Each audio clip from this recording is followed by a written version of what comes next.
다 같이 마음과 뜻과 정성을 다해서 새벽 기도회 드리겠습니다.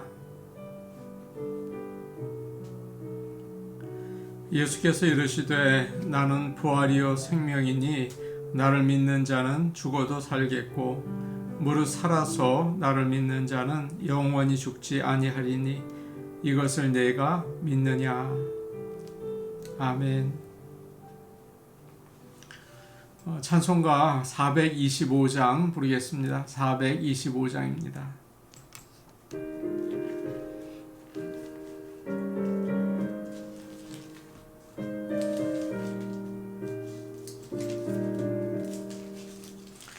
주님의 뜻을 이루소서. 고요한 중에 기다리니 진흙과 같은 날 빚으소. 주님의 영상 만드소서. 주님의 뜻을 이루소서. 주님 발 앞에 엎드리니 나의 맘속을 살피시사 눈보다 희게 하옵소서. 주님의 뜻을 이루소서. 병들어 몸이 피곤할 때 권능의 손을 내게 펴서 강건케 하여 주옵소서. 주님의 뜻을 이루소서. 온전히 나를 주장하사 주님과 함께 동거하오 만민이 알게 하옵소서. 아멘.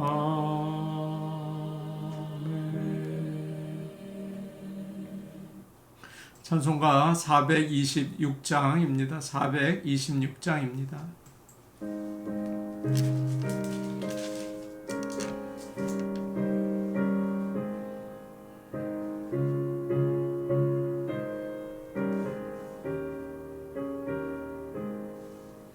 이 죄인을 완전케 하옵고 내 맘속에 영원히 거하소서.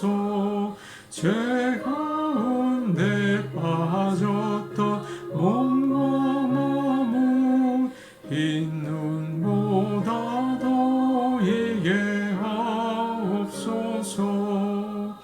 눈보다 더욱 이어지게 고시서서 정결케 하옵소서. 저 보좌에 앉으신 주 예수여 이 몸 주께 유린히 받으소서. 내 마음과 지식도 드리오니 흰 눈보다 더이게 하옵소서. 눈보다 더욱 이어지게 고시서서 정결케 하옵소서. 근하신 말 아래 엎드려서 날 깨끗게 하기 원합니다. 날 정결케 하는 피 믿사오니 흰 눈보다 더이게 하옵소서. 눈보다 더욱 이어지게 고시서서 정결케 하옵소서. 아멘. 하나님 말씀 같이 보겠습니다. 구약성경 에스라 9장 1절에서 7절 말씀입니다. 에스라 9장 1절에서 7절 말씀입니다. 구약성경 722페이지에 있습니다. 에스라 9장 1절에서 7절 말씀을 한 목소리로 같이 읽겠습니다. 이 일 후에 방백들이 내게 나와 이르되 이스라엘 백성과 제사장들과 레위 사람들이 이 땅 백성들에게서 떠나지 아니하고 가나안 사람들과 헷 사람들과 브리스 사람들과 여부스 사람들과 암몬 사람들과 모압 사람들과 애굽 사람들과 아모리 사람들의 가증한 일을 행하여 그들의 딸을 맞이하여 아내와 며느리로 삼아 거룩한 자손이 그 지방 사람들과 서로 섞이게 하는데 방백들과 고관들이 이 죄에 더욱 으뜸이 되었다 하는지라. 내가 이 일을 듣고 속옷과 겉옷을 찢고 머리털과 수염을 뜯으며 기가 막혀 앉으니 이에 이스라엘의 하나님의 말씀으로 말미암아 떠는 자가 사로잡혔던 이 사람들의 죄 때문에 다 내게로 모여오더라. 내가 저녁 제사 드릴 때까지 기가 막혀 앉았더니 저녁 제사를 드릴 때에 내가 근심 중에 일어나서 속옷과 겉옷을 찢은 채 무릎을 꿇고 나의 하나님 여호와를 향하여 손을 들고 말하기를 나의 하나님이여 내가 부끄럽고 낯이 뜨거워서 감히 나의 하나님을 향하여 얼굴을 들지 못하오니 이는 우리 죄악이 많아 정수리에 넘치고 우리 허물이 커서 하늘에 미침이니이다. 우리 조상들의 때로부터 오늘까지 우리의 죄가 심함에 우리의 죄악으로 말미암아 우리와 우리 왕들과 우리 제사장들을 여러 나라 왕들의 손에 넘기사 칼에 죽으며 사로잡히며 노략을 당하며 얼굴을 부끄럽게 하심이 오늘과 같으니이다. 아멘. 하나님께서 우리에게 새날을 주셨는데 오늘도 또 우리가 일할 수 있는 힘과 마음의 평화 하나님 주시기를 원합니다. 얼마 전에 저희가 예배드리는 장소를 관리하는 미국 분이 코로나 자가 검사 키트를 주셔서 교인들에게 나눠드렸습니다. 몸에 바이러스가 있는지 체크하는 그런 기구죠. 이렇게 몸에 아픈 곳이 있는지 점검을 하고 살피는 것이 참 중요합니다. 영적인 상태도 마찬가지죠. 그래야 큰 어려움을 피할 수 있습니다. 사람은 누구든지 현실의 상황을 살피고 진단하기를 싫어합니다. 또 귀찮아하기도 하죠. 방관하고 무시하며 살기를 좋아해요. 그래서 병원에 가서 주사 바늘로 찌르고 피를 뽑는 것도 싫어합니다. 그러나 우리 현실에 문제가 생길 때 그걸 무시하고 회피하면서 살 수는 없겠죠. 정확히 잘못된 것을 살펴서 우리가 아프면 또 치료를 받고 더러우면 씻고 그래야 합니다. 영적인 문제도 마찬가지입니다. 고린도후서 13장 5절에 이런 말씀이 있습니다. 너희가 믿음이 있는가 너희 자신을 시험하고 너희 자신을 확증하라. 누가복음 6장 41절에서 주님은 이런 말씀을 주셨어요. 어찌하여 형제의 눈 속에 있는 티는 보고 내 눈 속에 있는 들보는 깨닫지 못하느냐. 남의 잘못은 그렇게 잘 지적하고 또 내가 똑똑한 것처럼 이야기를 하지만 자기 잘못을 몰라요. 이거 참 큰일이라는 거죠. 사랑하는 여러분, 자신을 잘 진단하고 분석해서 문제가 있을 때 스스로 바꾸어 나가고 또 발전해 나갈 수 있기를 간절히 원합니다. 드디어 에스라가 바벨론에서 포로로 있던 유다 백성들을 예루살렘으로 데리고 왔죠. 그들은 하나님 앞에서 큰 감사의 예배를 드렸습니다. 그리고 나서 정착하기 위해서 시간을 사용하죠.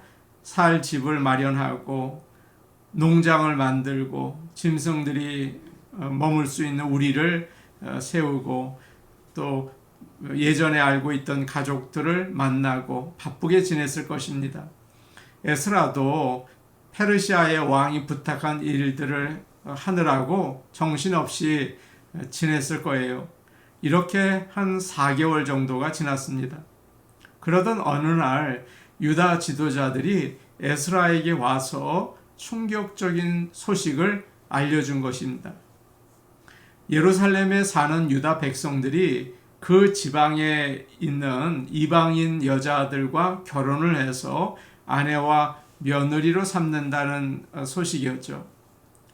그것도 그냥 보통 사람들이 아니라 제사장, 레위 사람들, 지도자들, 관리들이 그 중요한 위치에 있으면서도 그런 일을 앞장서서 한다는 이야기였습니다. 1절 말씀 우리 같이 보겠습니다. 1절 말씀입니다. 함께 보십니다. 시작. 2일 후에 방백들이 내게 나와 이르되 이스라엘 백성과 제사장들과 레위 사람들이 이 땅 백성들에게서 떠나지 아니하고 가나안 사람들과 헷 사람들과 브리스 사람들과 여부스 사람들과 암몬 사람들과 모압 사람들과 애굽 사람들과 아모리 사람들의 가증한 일을 행하여 지금 유다 백성들이 결혼한 이방 민족들의 이름을 쭉 열거하고 있습니다. 여기에 나오는 족속들은 오래전에 여호수아가 가나안 땅을 정복할 때 그 땅에 있었던 족속들입니다. 지금 에스라가 예루살렘으로 돌아왔을 때는 단지 세 민족 암몬과 모압과 애굽만 있었을 뿐이에요. 그런데 왜 옛날에 있었던 족속들까지 지금 1절에 이렇게 쭉 열거하고 있는 것입니까? 이것은 옛날에 하나님께서 이스라엘 백성에게 그곳에 사는 이방인들과 결혼하지 말라라고 하신 하나님의 말씀을 다시 기억시키고 있는 것입니다. 이방인과 결혼하지 말라는 것은 하나님의 말씀입니다 라는 것이죠. 다른 민족과의 결혼은 에스라 지금 때뿐만 아니라 느헤미야 때도 큰 문제였죠.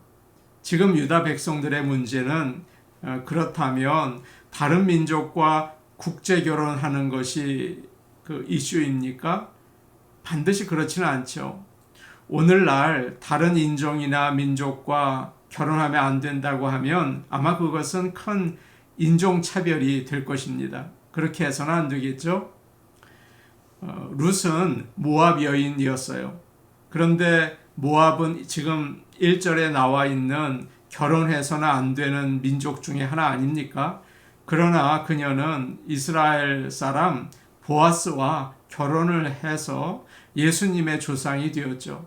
어떻게 그럴 수 있었을까요? 그녀가 하나님을 믿고 변화되어서 하나님의 백성이 되었기 때문입니다. 그렇기 때문에 여기서 문제는 유다 백성들이 다른 민족과 결혼하는 것이 아니라 믿지 않는 자들과 결혼하는 거예요.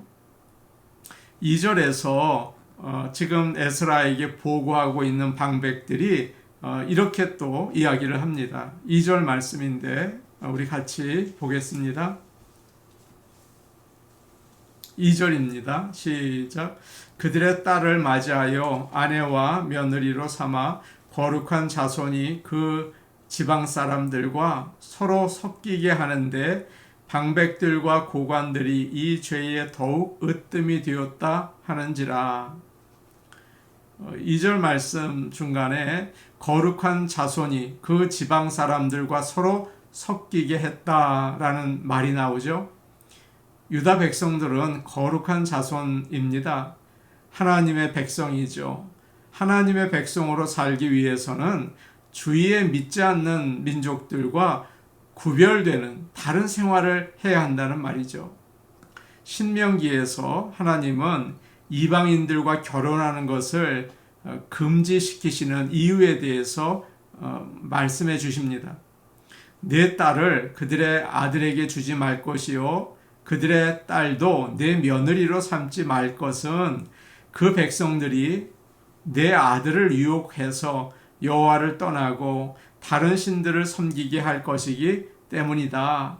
그러면 여호와께서 너희에게 진노하시고 갑자기 너희를 멸하실 것이다. 그렇게 말씀하셨어요. 하나님은 믿지 않는 민족과 결혼을 하면 어떻게 될지를 미리 아셨습니다.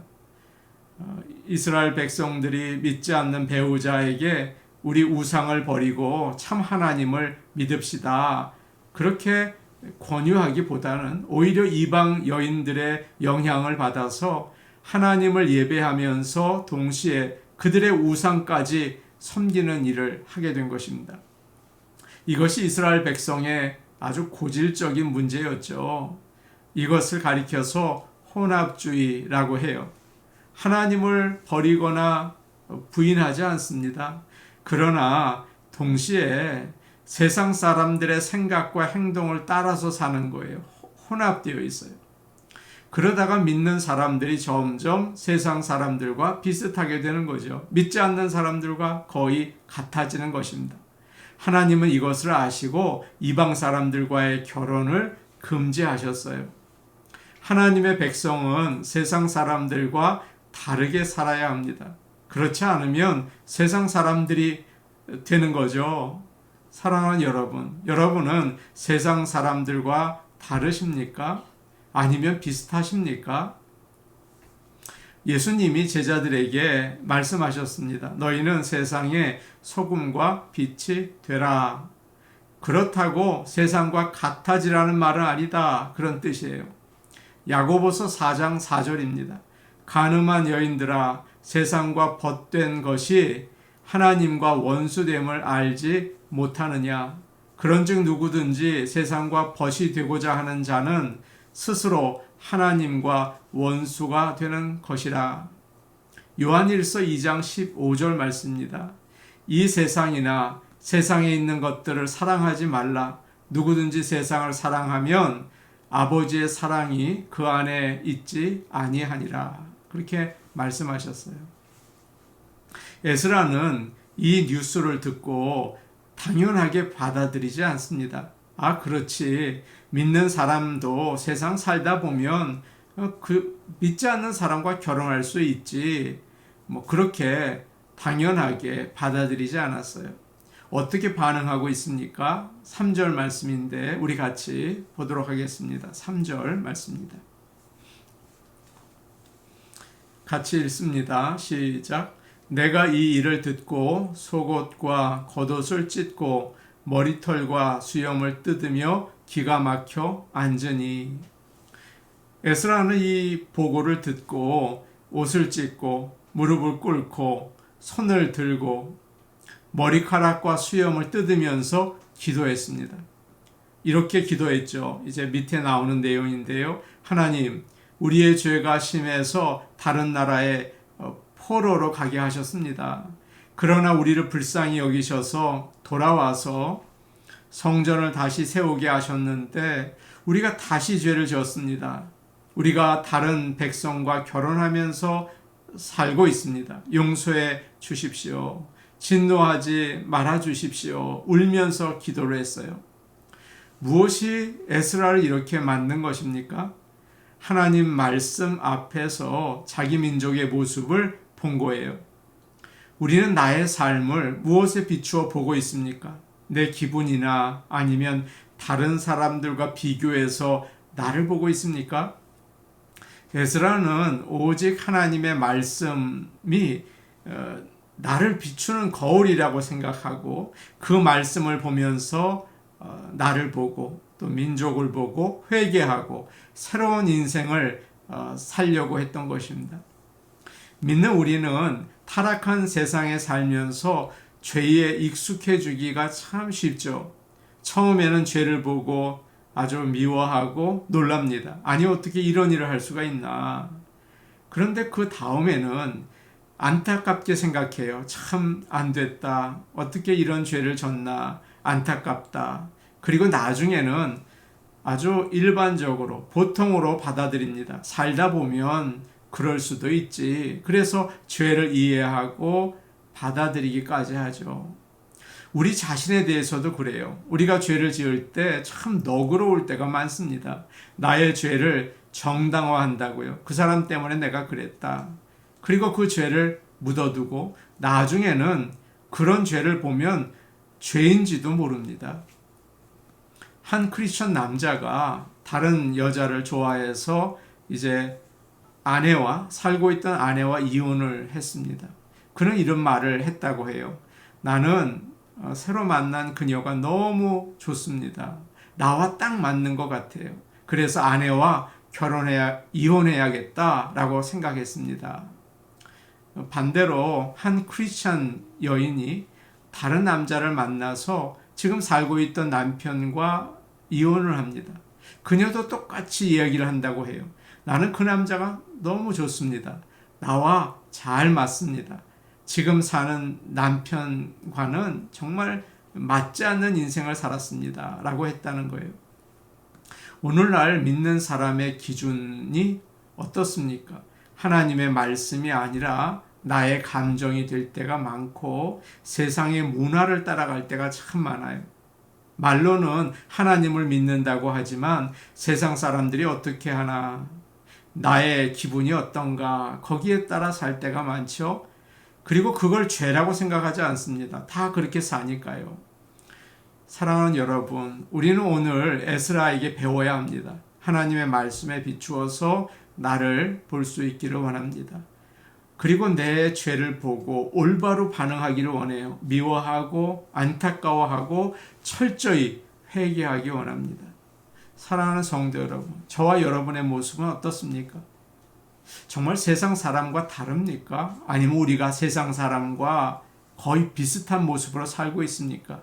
이 아침 회개하는 아침이 되기 원하며 에스라처럼 하나님의 말씀으로 내 자신을 바라보고 주 앞에 나아가는, 손들고 나아가는 아침이 되기를 간절히 원합니다. 아멘. 이제 우리 같이 기도하겠습니다. 하나님, 하나님의 말씀에 비추어서 나를 보게 하여 주옵소서. 세상과 비슷해지는 나의 모습은 없습니까?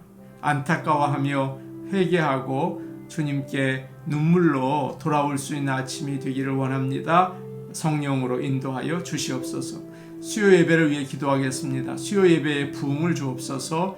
성도들이 주중에 주님께 나와 예배 드리는 것을 사모하게 하옵소서. 피택자들을 위해 기도하겠습니다. 하나님께서 먼저 감동시켜 주시고 하나님께서 직접 가르쳐 주시고 그들을 사용하여 주시옵소서. 박기숙 권사님 위해 기도하겠습니다. 하나님께서 건져주시고 붙잡아 주시고 새 생명으로 일어나게 하여 주옵소서. 우리 같이 기도하시겠습니다. 하나님 아버지, 저의 모습을 보니 세상과 너무 비슷하게 살고 있지는 않는지, 세상 사람들의 문화를 따라 판단하고 있지는 않은지, 내 감정에 따라 내가 좋은 것으로 옳다고 생각하고 있지는 않은지 아버지 이 아침에 돌아봅니다. 저는 죄인입니다. 하나님, 세상 사람들처럼 생각했고 또 내 감정에 따라 판단을 했습니다. 용서하여 주시옵소서. 에스라처럼 아버지 손을 들고 회개하기 원합니다. 저의 이 부족한 점 용서하여 주시고 저의 이 죄로 가득한 이 모습에서 돌아설 수 있도록 아버지여 역사하여 주시옵소서. 은혜로우신 아버지, 수요 예배를 위해 기도합니다. 우리가 정말 주 앞에 나와 우리 자신을 바라볼 수 있는 시간 되게 하시고 수요 예배의 부흥을 허락하시고 성도들에게 수요 예배를 향하여 아버지 나올 수 있는 우리 성도들이 날마다 늘어날 수 있도록 아버지 부흥을 허락하여 주시옵소서. 은혜로우신 아버지 하나님, 우리 피택자들을 위해 기도합니다. 먼저 주님께서 감동 감화시켜 주셔야겠습니다. 하나님, 이전의 삶이 아니라 주의 사람으로 거듭날 수 있도록 그 11분들을 다 붙잡아 주시기를 원합니다. 아버지 하나님께서 가르쳐 주시고 훈련시켜 주셔서 주의 사람으로 사용하여 주시옵소서. 아버지 하나님, 박희수 권사님을 위해 기도합니다. 우리 권사님 하나님 병원에 지금 입원해 계십니다. 주님께서 그곳에 역사하셔서 하나님이 영광 받아주시기를 원합니다. 사람들이 아버지 하나님이 어디 계시냐 할 텐데 하나님 아버지 주님이 주님의 영광을 드러내 주시고 사람들로 하여금 하나님 찬양할 수 있도록 그 딸을 통하여 역사하여 주시옵소서. 예수님의 이름으로 기도하옵나이다. 아멘. 은혜로우신 아버지 하나님, 우리가 세상 사람들의 판단을 그대로 받아들이고 나의 감정에 따라서 옳고 그른 것을 판단하는 죄인입니다. 하나님, 오늘 말씀을 통해서 우리의 부끄러운 모습을 보게 하시니 감사합니다. 하나님, 이 어두운 눈을 열어서 주님의 말씀을 보고 내 자신을 회개할 수 있는, 죄에 올바로 반응할 수 있는 우리의 모습이 되게 도와 주시옵소서. 예수님의 이름으로 기도하옵나이다. 아멘. 오늘도 하나님과 동행하는 귀한 하루 되시기 바랍니다. 개인 기도하시겠습니다.